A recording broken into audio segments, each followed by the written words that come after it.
Hello, and welcome to another episode of the Heart Centered Therapist Podcast. I'm Cindy Gozansky, your host, and I'm so happy to be here again with you. Today, I'm really excited, as I always am, but especially today for my guest. I'd like to introduce you to Veronica Castro-Albano.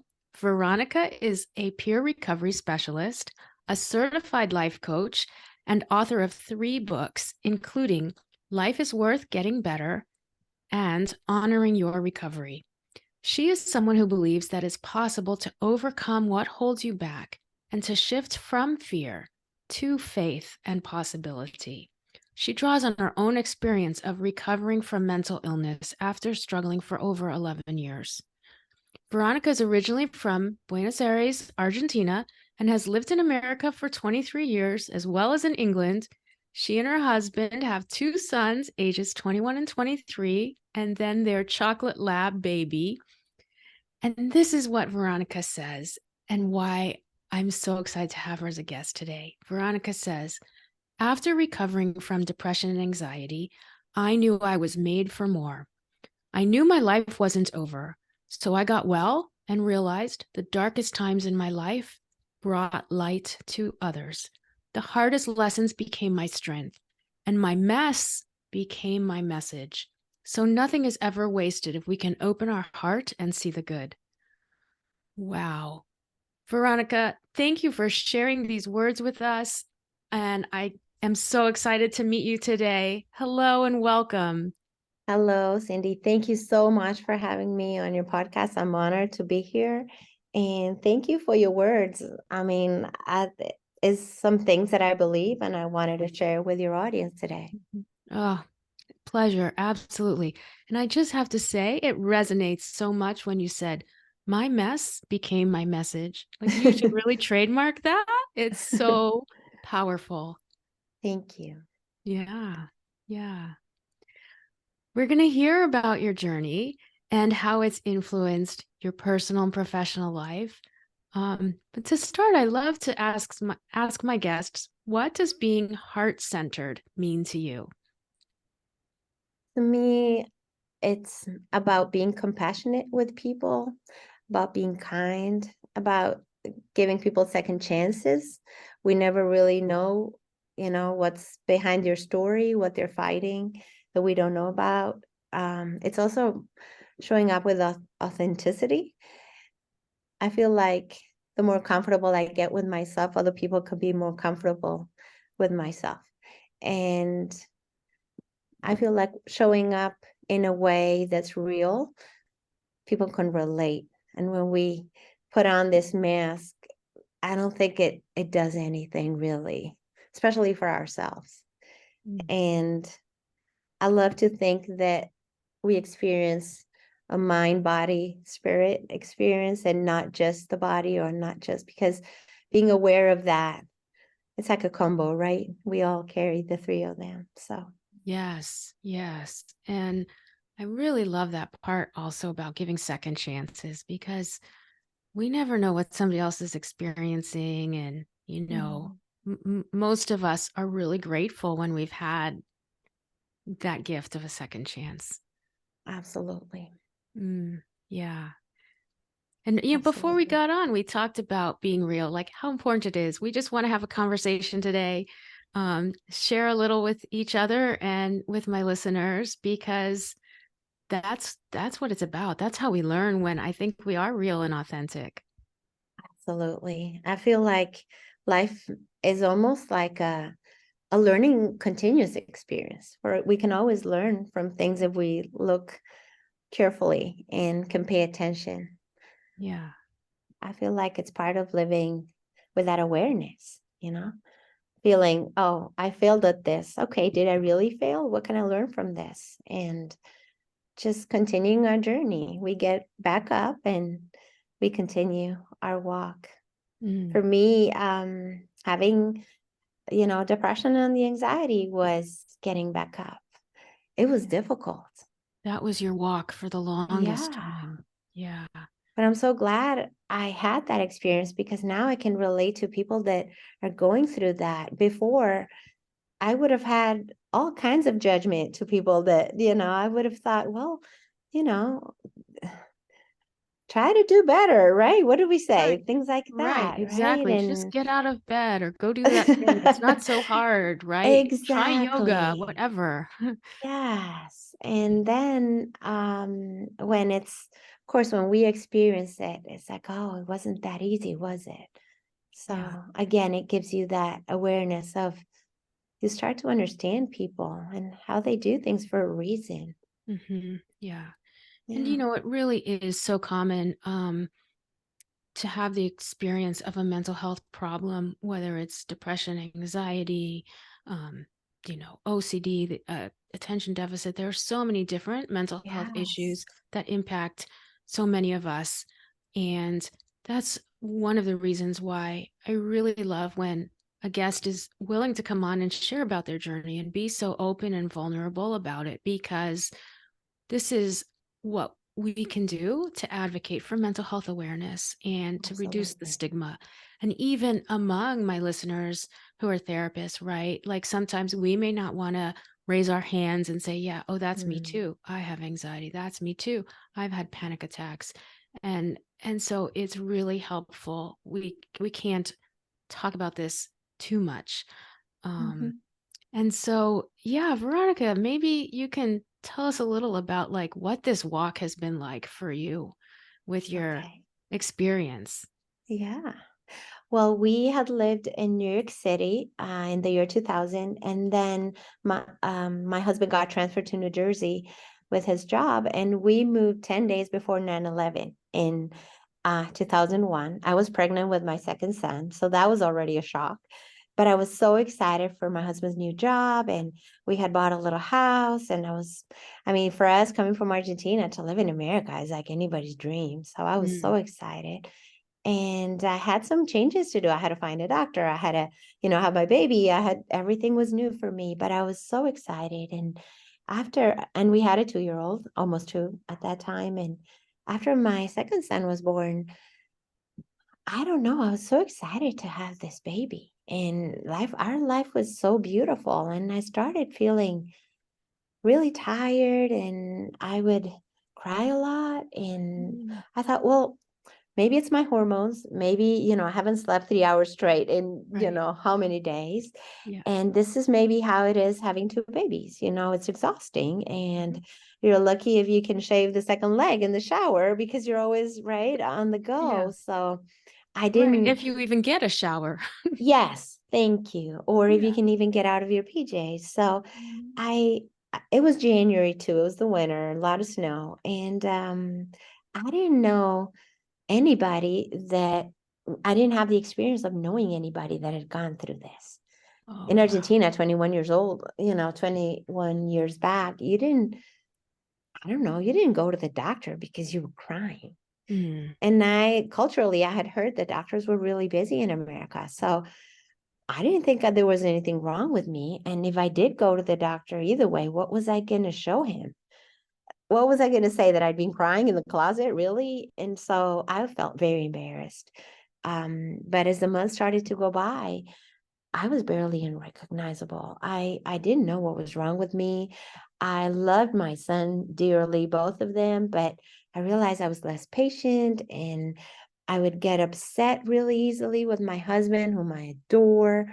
So I was like, what is wrong with me? And I thought, well, maybe I need to go shopping. Maybe I'm just exhausted of the kids. Maybe what do we try? Right? All these things. And right. my husband was so kind. He used to say, well, I'll stay with the kids. He knows I love New York City. Go to New York City with your friend for the day or whatever. But nothing was working. And anyways, fast forward a year goes by and I'm still feeling really bad. So I And go to there's the also doctor. this shame too about Yes, why am I even feeling this? And you don't have a precedent for it, and you don't have that belief that anybody's even gonna take you seriously. exactly. And the guilt that I'm not a good mom, that this didn't happen with my first son. What is wrong with me? Like, seriously. And everybody was so happy for us, moving to America, the new job, the new baby, everything was so beautiful. So I was like, why am I not able to enjoy this? So after I went to the doctor, I went to my family doctor because I didn't even realize that I could go to the therapist. I Mm, didn't know a lot of mental health, to be honest. I'm right. sorry, my ignorance, but I didn't, you don't No, know but what you don't this, know. right. And this is so important though, Veronica, because it's like you are explaining that sometimes what we take for granted, other people don't know. Yes, Other educated people who are experiencing life don't know what options exactly. are there. And some of this was cultural for you, but it's really, really important. Exactly. And also, even, I mean, not that I didn't know what therapists were, but I didn't realize that I had gotten to that point. And so, having a conversation with him, I'm emotional because I feel so embarrassed. And he said, "You must have had postpartum, but because, it took a year for you to come to see me, now it's developed into clinical depression. And Mm, you also have anxiety." So, for me, telling me that after he kept talking, but my brain stopped at "you have depression and anxiety," and I was like, "What does that mean? Like, what do I have to do? What's?"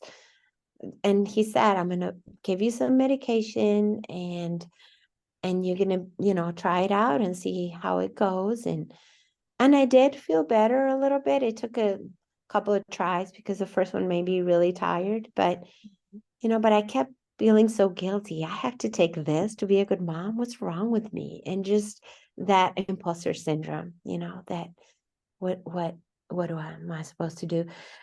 So I did that for a long time. I realized the physical part was kind of taken care of, but as I said, we are a combo. We are also spirit and emotions. And so yes. my mind, with the chemicals was getting to be a more balanced, but I realized that I guess we all carry our past. Yeah. I wasn't addressing that part. So we moved to England the first time. The boys were 3 and 5. And it was difficult because it rains a lot there. They couldn't match my medication. The medical system in England, yikes, good luck with that. It's really Um, Mm, they use the ICD, and here in America, they use the DSM-5. So I know they are both from, the World Health Organization, but it's really different. And so the first doctor I went to said, "Oh, you're stressed about the move. You should go home and have some tea." I'm like, Did a wow. professional really tell me that I had to go home and have a cuppa? Really?" Hmm. I was in shock. So it's very complicated to get a specialist there. Anyways, you end up always going to the GP, the Hmm. general practitioner. So it was difficult living there. When we got to 2 years and a half later, we got to go back to New Jersey. I was so excited. But of course, this was underlining all the time. I kept taking the medication, but I knew some things were not right. And even Right. coming back, it wasn't going to solve everything. And the second time, 5 years later, my husband gets his dream job. And guess where it is? So we go back to England. I Back to know it's going to England. be difficult. Yeah. The boys are 10 and 12. I do not want to go, Cindy. I'm just telling Mm, you, I thought this is going to be very difficult. I was working. The boys were super happy. They had sports teams. We had made a life there now. yeah. And now we have to move again. And I love my husband. I didn't have the heart to tell him I don't want to move. Hmm. And we move. And Right. again, they can't match my medication. I have to start on a new one. Just moving is really stressful, let alone, the rain and just the new environment. Exactly. And so So I much explained that upheaval. in Yeah, the for in your the life. book, and how difficult it was for us to settle in. And I see myself spiraling. We moved in March, and by October, I'm just a mess. The first chapter is we're done talking because my husband's like, "I have heard you for the millionth time tell me um, all about what you're feeling, and I love you to death. And we have talked about this, but at this point, I think you really need a team of doctors because I cannot help you professionally." And please don't think he's coming off like a really bad guy. He had tried everything, everything. Right. We even came to America in the summer. I mean, we did everything, but Yeah. Well, and so he Veronica, I finds, think, we understand that. It's important to say that too. Like your husband could only do so much. And this Yes. impacts when somebody has a mental health issue, right? It impacts our families, it impacts Yes. our partners, our kids, the whole thing. And even Absolutely. changing environments is hard. And so Yes. to not have the supports in place, right? Like the Yes. medication is one piece, but you are also missing this alignment of your emotions and your spirituality, like the whole mind, body, spirit. And you were Yes. aware enough to realize that, which is Hmm. huge. And I was also working as a professional organizer for spaces. So I loved my job and I had all Ah, these clients. And now it's like I'm sitting here and it's raining and I have nothing to do. And the boys are not happy at school. The only one that's happy is my husband at work, but he's not happy when he gets home because everything's like, so yeah. anyways, I start thinking that maybe he is right and that so he finds me a treatment. Hmm. I'm shocked to know that I'm going to have to go every day from 9 to 3. Oh, And I'm glad nobody told me that it was going to take a year and a half because I would have not even started. And I did wow. that. I So did it not was want to do it. an intensive outpatient treatment Yes. program, what we Yes. call an IOP here in the Yes. States. Wow. So, but I had that conversation with the boys. I told them, mommy's not feeling well. While you go to school, I'm going to go to a treatment and I'm going to feel better. And I'm going to do this so that I can feel better and be there for you and for daddy. And, Mhm. and it was very vulnerable, but I feel like our kids are so smart. I mean, they figure out the PlayStation when they're 3, right? Right. I was sure that I could explain it in a way that they knew at least what was going on because they already knew. I mean, they could see it. I feel like our one person is sick, but everybody else suffers. And the worst part, they don't even get medication, so Right. it's very difficult Yeah. for them. But your sons saw that you were struggling and they Yes, miss their mom. And so I love that you were exactly. able to have that honest conversation with them. And that really Yes, says a lot for our listeners, for my listeners to think, what could you tell your client who's going through the exact same thing that Veronica went through, right? How do you tell yes, your kids, like this is a real life example, which is so yeah. helpful. I Thank really you. thank you for sharing it with Of us. course. And Yeah. and maybe therapists, I'm sure they realize this, but every patient that they have is a family in reality, a group, a tribe. A We hundred don't do percent. life alone. A hundred So percent. every time they're addressing them, they're really addressing the whole group because That's whatever right. they're saying, it's going to translate into, that person's life. Or at least that's how I experienced it. Yeah, So the that's right. treatment, I was scared to death to go, to be honest. The first day, my hands are shaking, the anxiety is just about to kill me. And I'm afraid to go inside because I'd never been in a hospital like that. And of course, in my mind, I have these images, right? And of course, I walk in and I don't like to say this, but everybody looks so normal. And then I thought, what were you thinking? What were you expecting? Right. And so, but then I realized listening to their stories that, Cindy, normal is just a drier setting because we carry these stories that are so painful. Yeah. The thing is that we put makeup on and our hair looks pretty and we have pretty clothes that are actually matching. And, you know, you walk by people like that. They drive past you. We stand in line with people like this and we have no idea, what goes on because there's no physical evidence. I mean, if you had a broken leg, right? You would, right? Exactly. Exactly. And when Veronica, our that mind is is, broken, yeah. it's just difficult. Yeah. So the treatment helped me. We did a lot of things, individual therapy, group therapy, Mhm. CBT, CBT. We did things like drama therapy. We did stress and anxiety classes to be able to, learn coping skills. We did things like self-awareness, Mhm. mindfulness. I was kicked out of mindfulness because I fidgeted in my chair and my hands couldn't stop me moving. And the instructor said, Veronica, you're very disturbing for the group. And I'm like, I'm sorry, this is where I'm at. I mean, she was super nice, but Yeah. she had to tell me because it was really disturbing for everybody else. So I had That's a my great story. journey. Yeah, Hmm. I had my journey in different stages. Yeah.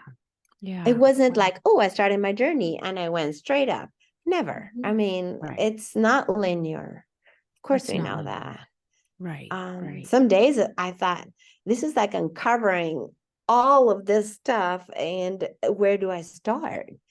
And you know how I took it, Cindy? I took it like when I organized, like in my job.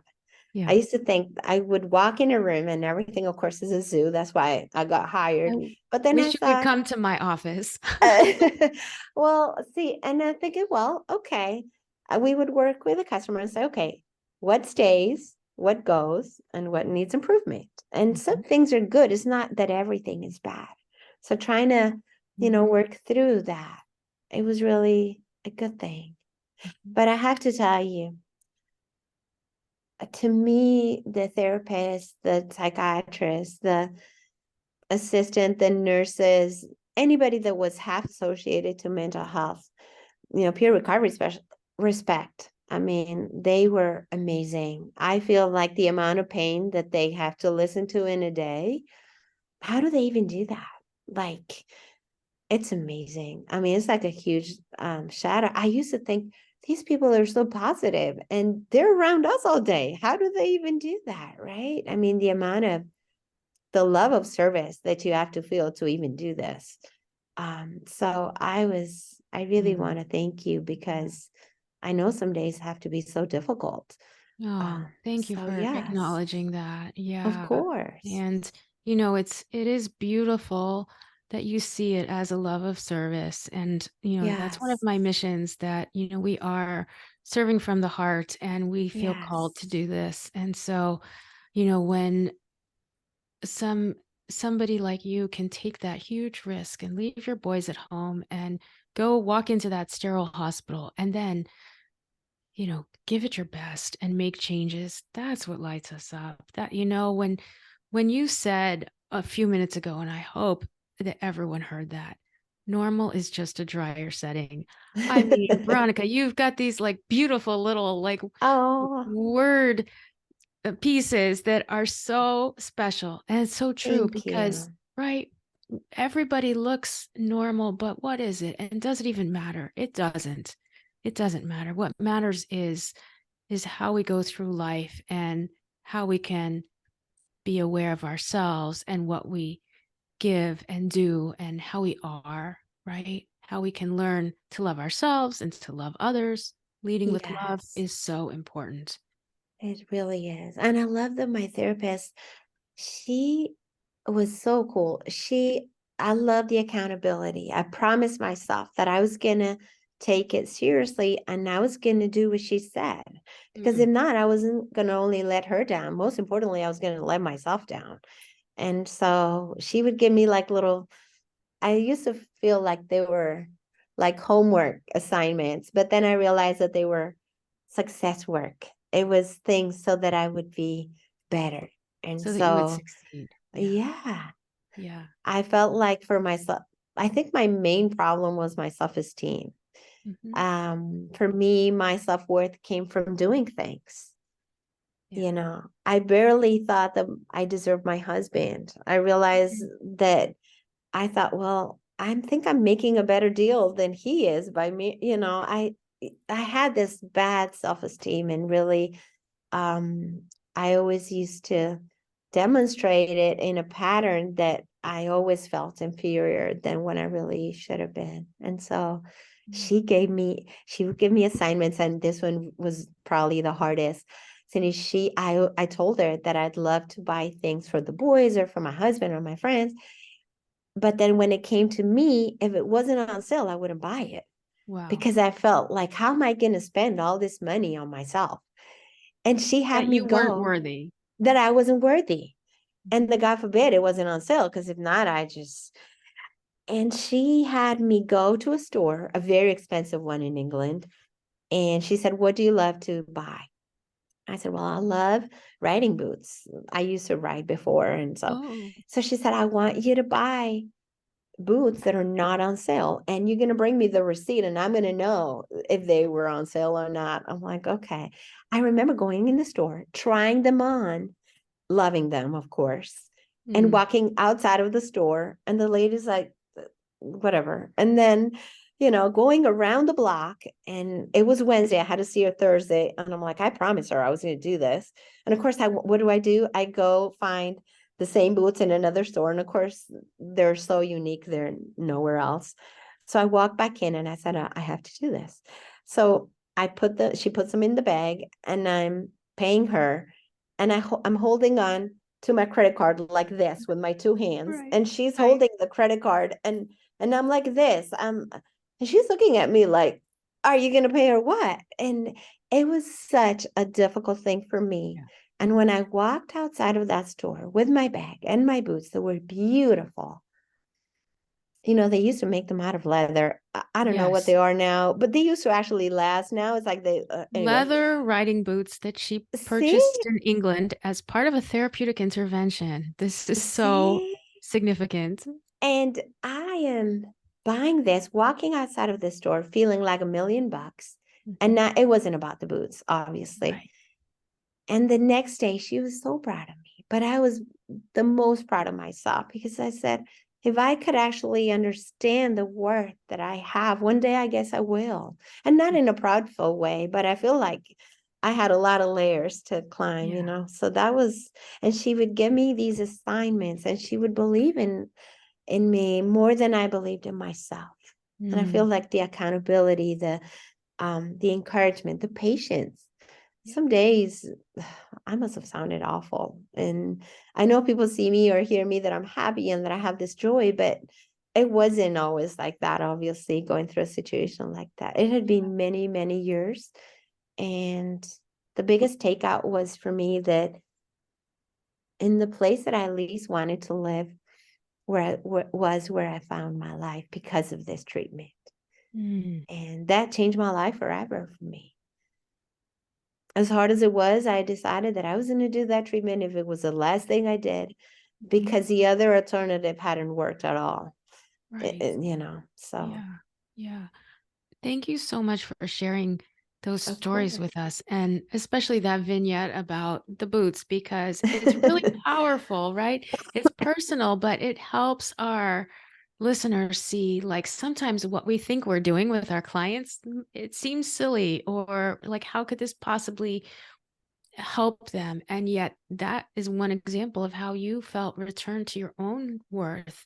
Sure, it was Yes. through this one activity, but then there were other things that helped you feel like you mattered, because you knew also your therapist was rooting for you, and this was a Yes. success work instead of homework. I love that reframe. Yeah, And it's also so good. how sometimes you go to the doctor and the first thing they do is give you medication. And I get that because I feel like until you don't feel better physically, you can't even address the emotional part. Mm. But I wish they understood how important therapy is also, part of the journey, because the questions that my therapist, presented to me were very challenging, but they also made me think about how I was doing life. And Mhm. so it was genius. I mean, it's like almost 10 years that I finished my treatment in 2014.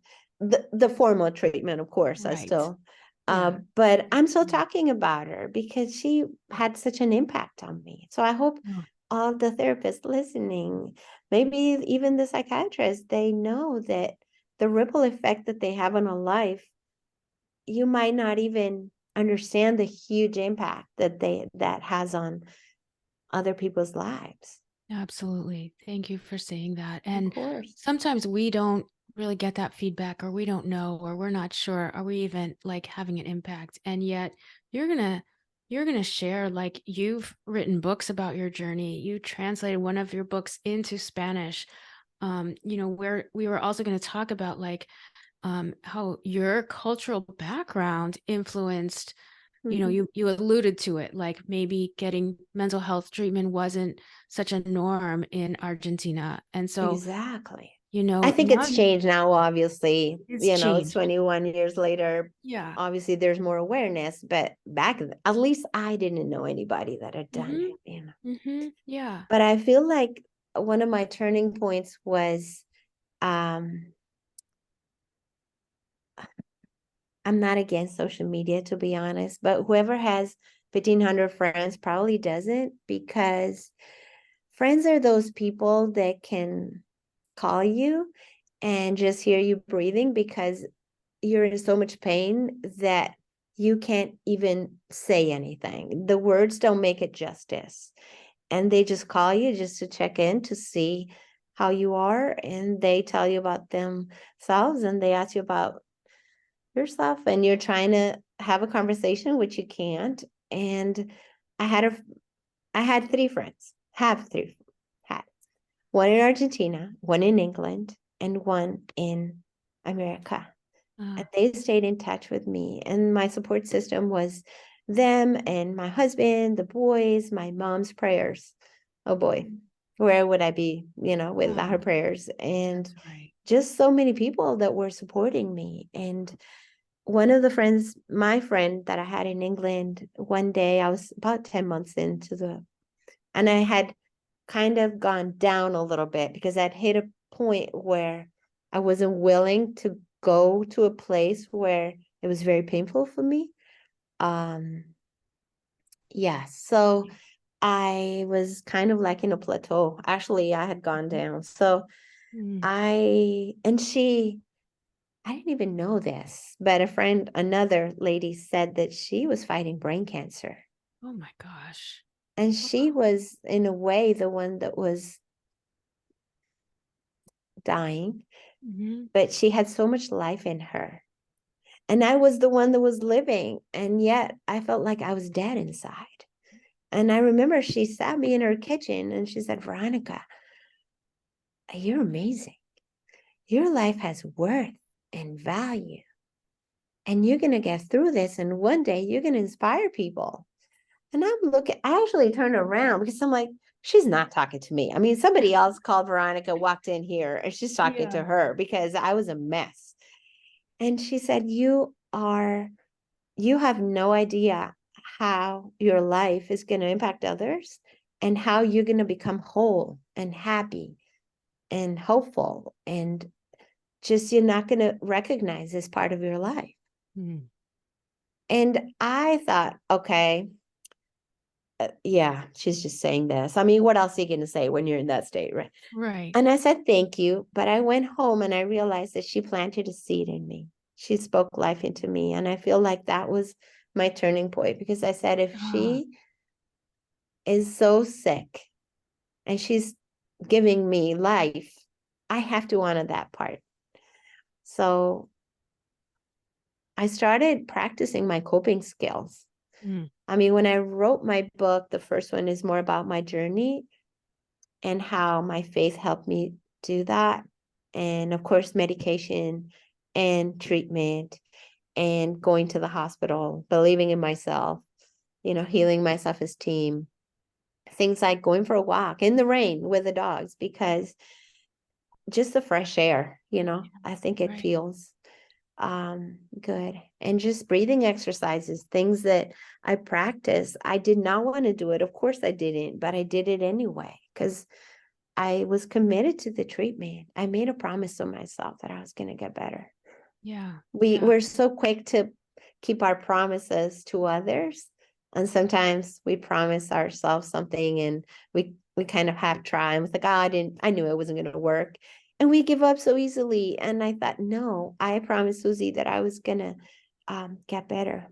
My Yeah. second book, when I was at Barnes and Nobles, one lady asked me, do you have your book in Spanish? I was doing a book signing and Oh, cool. I was so embarrassed that to say, no, I'm so sorry. I remember saying it's not available yet. And of course, I just said Yeah. that, but it wasn't even on the radar. And then I thought the courage that this woman would have had to have to Mm. even ask me that, because the Latino culture, and again, it's getting better, but Mm-hmm. we don't talk about those things. Yeah. And maybe she had somebody in your family, maybe she had a friend, maybe it was herself. Right. And the amount of courage that she would have to say that in Virginia, that was, so I thought, I think I really have to honor this lady. And then I thought, well, I'm going to translate it as a tribute to the Latin American countries. And I felt that just, it was so cathartic to even write it in Spanish, because Oh, it felt like I was back in Argentina. what a labor of love. That's so beautiful. Thank you. So powerful. And of Yeah. course, my readers were like, so what happened to you? What happened to the boys, to your family? Because it's like almost like I'm telling my story. And Mm. I'm thinking in my head, I felt gratitude about that they were really that interested in my story. But then I'm thinking, okay, it's not a Netflix series, it's not like I can put my family through more exposure still. So I thought, Right. I'll share with them my coping skills, because that's for anybody at any time, practical things. And Oh, so so my that's second your book is second that. book, your That's coping honoring your skills. recovery. Yeah, And the that's beautiful. title, Yeah, the first honoring your title, recovery. I love that. What does the that mean recovery, to you? to me,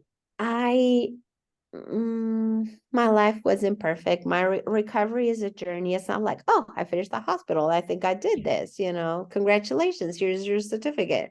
It doesn't work like that. You keep practicing what you learn, because it's like everything else. If not, you regress. And I realized that I wasn't where I wanted to be, could have been, should have been, whatever of those we use to, put more expectations on our life. But I thought, yeah, no, I might not be where I want to be, but I'm here. I'm breathing. I'm here today. And looking back to where I started, it Mhm. was still a long walk. So I said, Right. well, even if it's not perfect, I'm doing it. So just honoring that part. And I gotta tell you, okay, we came back to America. I was happier. The weather was better. There's a sun every day. It's a sunny day every day here, so it's perfect. But You in have the so much middle, gratitude. You have so much gratitude, Veronica. That's a yes, big part of you. Your energy, it just comes through. And you said earlier, like, I wasn't always this happy, but your happy, energetic vibe is so strong and so oh, beautiful, thank you. and you're welcome. And it is true. And it's important to say that you weren't always like this, right? That we can be Right. both and that healing is possible. You got that beautiful encouragement from your friend in England. It almost sounded like Yes. you said, breathing life into you, giving you this blessing for you to go forward. And so, so powerful that now I meet you thanks to social media, by the way, even Yes, though you actually. mentioned we're not necessarily huge fans of social media, but Veronica and I met in a course creation Facebook group. And so Yes. it's amazing that we met and talked about mental health and recovery. And here we are. And so when social media is about connection, it can Hmm. be really magical. And I'm grateful for that. Absolutely. But Thank but you. you have really shown that, like, there are these turning points and all parts of us are okay, and then you are living from that place of gratitude and happiness and integrity. Like, be accountable to yourself, and you don't have to be perfect. That's so No. great, and we need to hear that. Like, these messages Yeah. are gems that you're giving, and so I Oh, just wanted to go thank back you. and highlight some of these beautiful gems. Oh, thank you. And I feel like, the coping skills, they're not magical. It's not something, from Mars. It's things we do every day, things like self-care, things like, you know, continuing to learn new strategies. Sometimes we're so committed to a strategy that works only 2 times out of 10 because it almost works. But what if we could learn something that moves the needle, that actually makes a difference? Getting out of our, comfort zone, learning new things, resting. For me, that's a Mhm. big one. I have a hard time, going to sleep, and I want to wake up early and go to bed late, right? So just, I'm so excited. I want to do all these things. But just having coping skills, also like honoring, and the people that helped you before and that left an impact, that, they helped you so much. In the middle of writing the book, I lost my second sister to breast cancer. Oh my gosh, I'm so sorry. It's Wow. okay. Mm, I miss her a lot. We were not only sisters, we were friends. And mm. so it's not like, oh, my life, I was recovered and my life is pie in the sky. She You had actually grief, passed deep on my grief. birthday. And Oh, so that's when we have a choice. Am I going to be sad every birthday, or can I celebrate her life and my life? Can I do something she would have loved? Can I remember her in a good way? She wouldn't want me to, stop everything. And I'm not underestimating grief. Of course, everybody does it in the best way they know how. But I feel like just having that good gratitude of her life and celebrating her life, instead of, thinking about what you do have instead of what you don't. And that's been, and I thought, what I'm writing about honoring my recovery, and this happens. I'm like, oh great. Then I thought, this is what honoring your recovery is. I made a promise to myself I wasn't going to go all the way down from where I started, mm, because she wouldn't want that for me. that's right. This was part of that mess, the messiness of life, Yes, and utter grief descended upon you, and you found a way to also show people how you were walking through that period of your life and how you exactly. continue to do that. That now your birthday is marked by this, and it's hard, but you're also able to remember your sister too. Exactly. And Yeah. also just opportunities to use my lived experience, because mental health has a way of leveling us like nothing else will. I know there's a Mm. lot of division, but if one thing unites people is mental health, because it doesn't discriminate what color your skin is, what your credit score is, what, your That's right. background, your country, nothing. It can happen to anybody. And I feel like our stories are really different, but a lot of the times our thinking patterns are very similar. The symptoms, the ways we feel, the, low self-esteem, the hopelessness, helplessness. And if I can be a light to somebody, because see, the thing is, a lot of people are my older version. They are Yes, where I was before. that's so true. And so often the therapist will find out that like our ideal clients are earlier versions of ourselves, Absolutely. you know. So as a lot, I also when I wrote the books, before I wrote the books, I was volunteering at a hospital here in St. Mary's. And I feel like one of the coping skills I did was also serving others. Mm, Um, beautiful. Yes. I feel You like getting wrote, outside of ourselves. And the hospital, I mean, just visiting the children's cancer wing. I mean, that will give you a reality check like nothing else will, because mm, I would see those families every day. And that every day was like their birthday, because they got to spend another day with their child. wow. And I'm not in any way discrediting the pain that we feel, because it's real. But sometimes getting outside of ourselves and even having this empathy for other people that are going through things that are they're different and they're very painful as well. And even having the privilege to just stay with them, visit with Exactly. them. Exactly. So volunteering, and then I volunteered also for NAMI. Hmm. It's a National Alliance for Mental Illness, and that was a really amazing journey for me, just Wow. giving back. The first thing I did was in our own voice, which is telling your story. You frame your story in a way that you can visit the behavioral wing in the hospitals and share your Mhm. story. Uh, That takes Basically, so it much was, courage. So much courage that you did that. And you volunteered for NAMI for 2.5 years. yeah. And that's such a gift that you Thank offered you. that heart I love what service. NAMI does. They're Hmm. amazing. Yeah. I mean, a lot of their programs are free. They have programs for families. They have different activities. They have walks to, for awareness. They have things for people that are trying to get better coping skills. Peer-to-peer recovery is that, is just helping them. We're not better. We're just maybe a few steps ahead of them. We totally understand what they're going through, So Exactly. The peer then support movement is huge. And exactly. it's really important. Peer recovery specialist, which you are, and the psychosocial recovery peer model is Yes. really important. And I don't think enough of us are aware of it sometimes. And it certainly can be even more used in other in states, Do like they have not that every in Maine? state. Yes, we have it in Maine, Oh, but it's okay. probably about, oh, I don't want to speak incorrectly, but it's maybe it's 15 years, Okay. maybe less.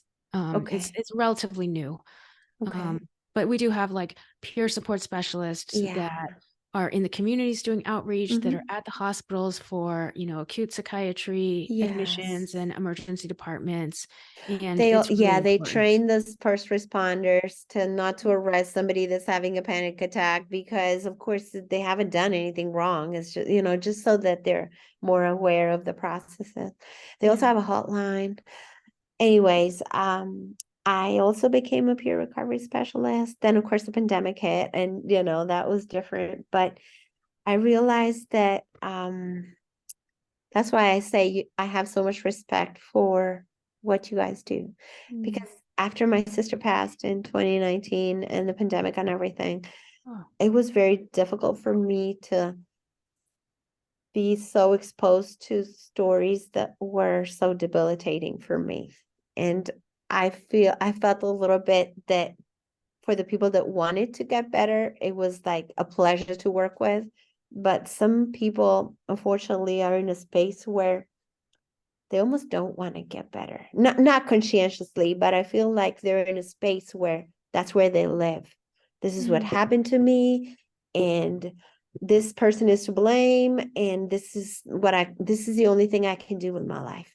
And when I Right. learned about, life coaching, I felt, well, I became a recovery coach, but I felt that for some people it was easier to look ahead into the future.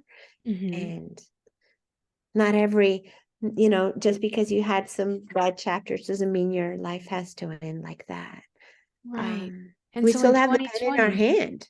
We yeah, can write new chapters, of yeah. wellness, of hope, of love, of being an impact to others. Hmm. And Veronica, this is what you bring now to your own clients, mostly women Yes. clients, as a certified life coach. You got your certification, like I think Yes. 2020, maybe. I got Um, it. Yeah, 2021. uh-huh. I had to go to Argentina for 6 weeks. My mom was really sick. Oh gosh. So yes, I've had a lot of loss, and I honestly, the best way I know how to describe that is that I have a very high respect for life and the time we Yeah. still have.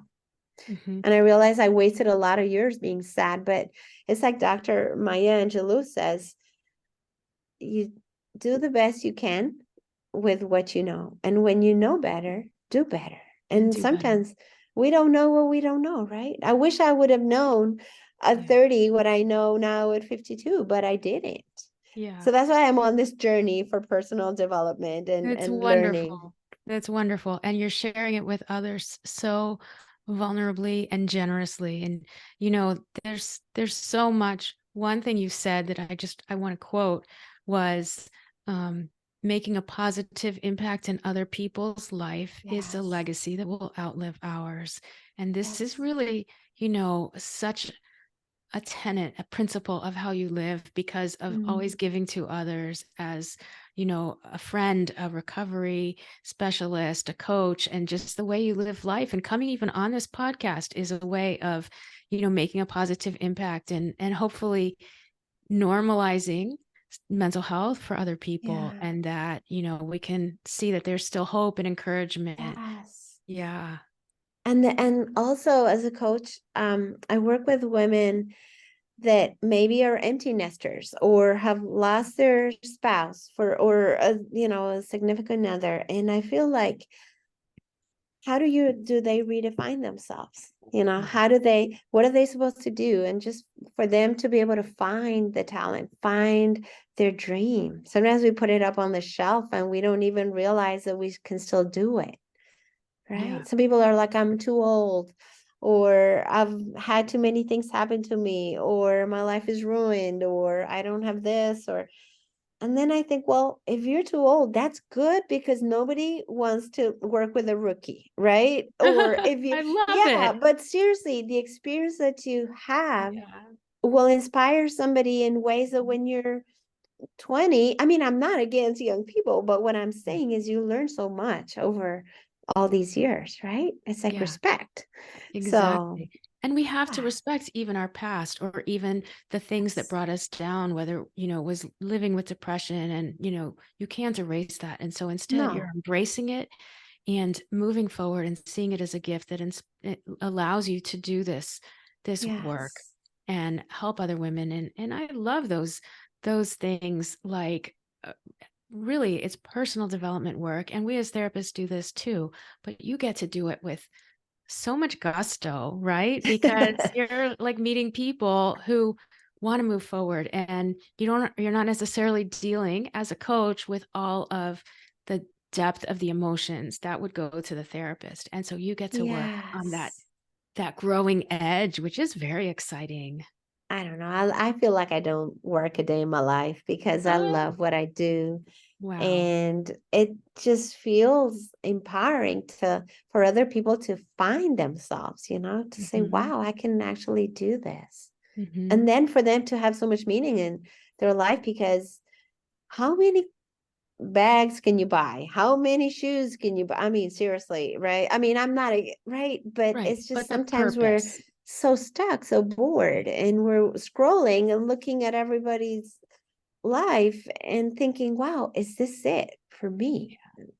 Yeah. Um, so Yeah. And so what that's a great place for us to like hone in on when somebody's at that stage, is this it, yeah. and it's so it's too much with the consumerism and everything. What do you recommend? Because it seems like we need to turn inward then. We need to look at ourselves, maybe a faith base if we have that, a Yeah. deeper kind of inner reflection. What do you think?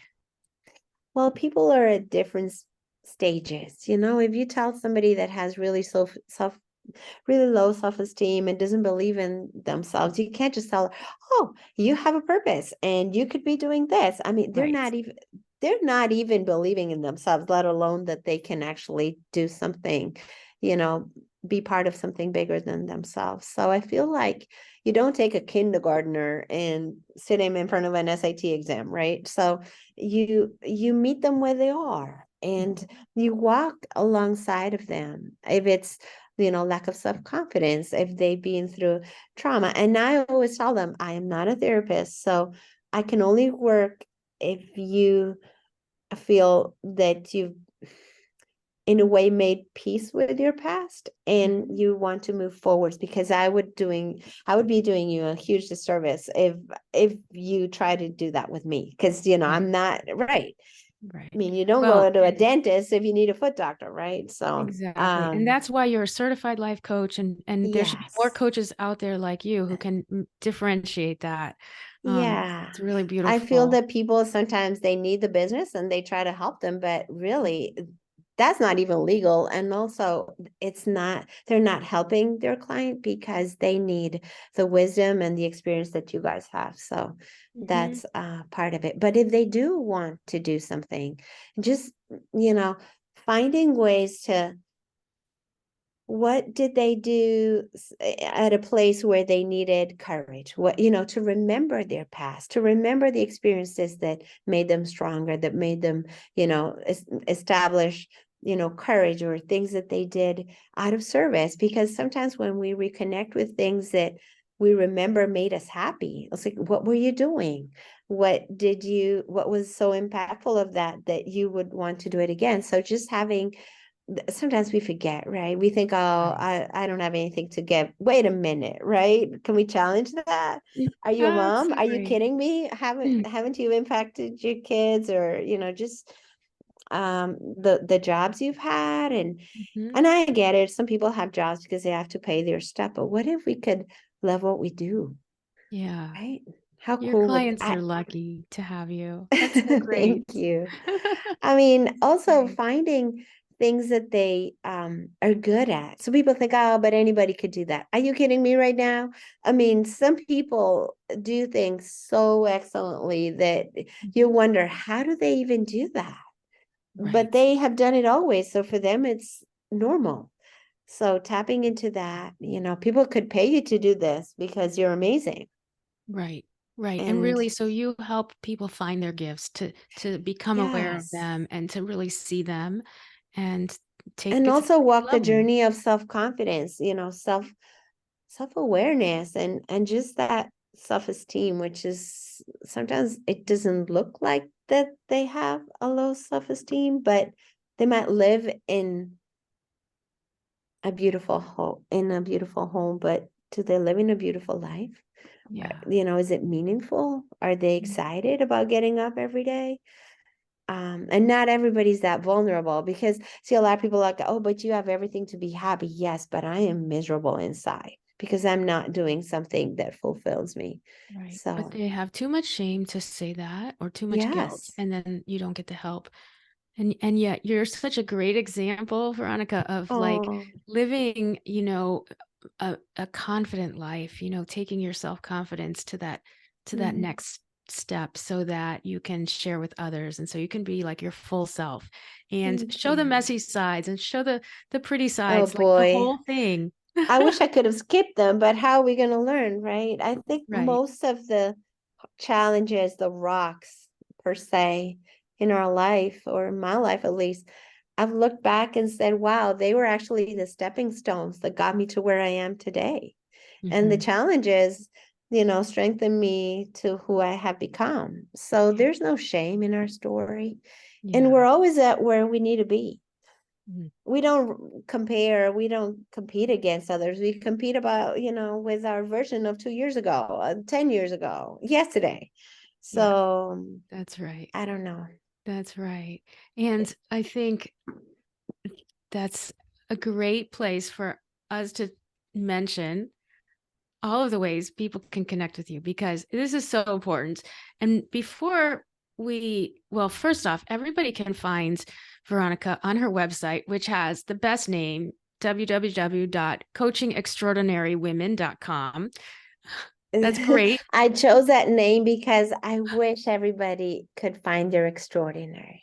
Oh, Everybody's extraordinary, at least in one way. And people are like, oh, I don't feel extraordinary. Excuse me. I have lost a lot of people. I can assure you that your life has no refill. mm. After you're gone, there's never going to be anybody like you. Oh my gosh. There's another gem right there. Your life has no refill. And Veronica, it's so beautiful. Hmm. I'm telling you, Yeah. Yeah. So you I really want to acknowledge you and thank you for coming on my of podcast and sharing with course. our listeners your journey, the amazing honesty and depth of pain and how you've evolved and helped others and how you continue to help others, through the peer recovery work and as a life coach and coming on to podcasts and shows and talking about your journey and just being you and Yeah. sharing your gift of extraordinary with us. It's so incredibly precious. And Thank I feel you. like I've made a friend in you, and we're only just meeting Oh, today. But it's very thank special. you. Yeah, absolutely. I also want you to tell us about your books and explain to everyone because your name for the author of the book is different than the name that we have for you on this show. I can explain. I had Okay. two teenage boys when I decided to write my book, and they were not happy when I told them that I was going to write my book. So I thought, well, boys, I'll have a pen name. This is Amazing. not about me. And I Hmm. will not mention your names. I actually talk about my sons or my youngest son. And Daddy will have another name. It Yeah. was about inspiring other people. I wrote the book that I would have wanted to read when I was, struggling. Beautiful. And it's probably brutally honest at times. I wish I wouldn't have complained so much, but I didn't want it to feel fakey, like, oh, I did my treatment and this is what I did. No, it's gritty, it's honest, it's vulnerable. And if you feel it's too much, you could start reading it from the back to the front. No, I'm kidding. But yeah, There's it's, nothing fake about you. I love that it's you know, gritty and real and honest. So we yeah. have life is worth getting better, honoring your recovery, and then also please tell me in Spanish. Oh, tu vida merece que te mejores. It's the same. Life is worth getting better, but well, as close as that can humanly Yeah. be. That's the Spanish Translated one. by yourself. Yeah, Yes. it's amazing. Yes. Wonderful. Wonderful. Thank you. Yeah. And so we'll link to everything in the show notes. And again, thank you so much for coming No, you're today welcome. I and want to sharing. tell your audience one thing. Okay. I want to tell them that if they feel inspired to tell their patients that they can get better, that they can show up, do the work, take care of themselves, that they don't need to stay where they are, that they have their whole life ahead of them, and that they can do something amazing, and that life is really a gift, even if it doesn't always come with a bow. It's difficult, but that things happen and makes us stronger so that we can help others and inspire others. So if I would have quit on myself, Lisa Nichols, I love her. She says, winners never quit and quitters never win. And I love that. Ah, that's beautiful. So Yes. Thank you, Veronica, for you're sharing that. welcome. Thank you so It's much for so having me, important. Cindy. Absolutely. Absolutely. And wish you all the best and Thank you. look forward to reading your blogs on your website and all of Yeah, the thank you. wonderful things that you have to offer. Thank you so Okay. much. You're welcome. Thank you. Bye-bye. Thanks.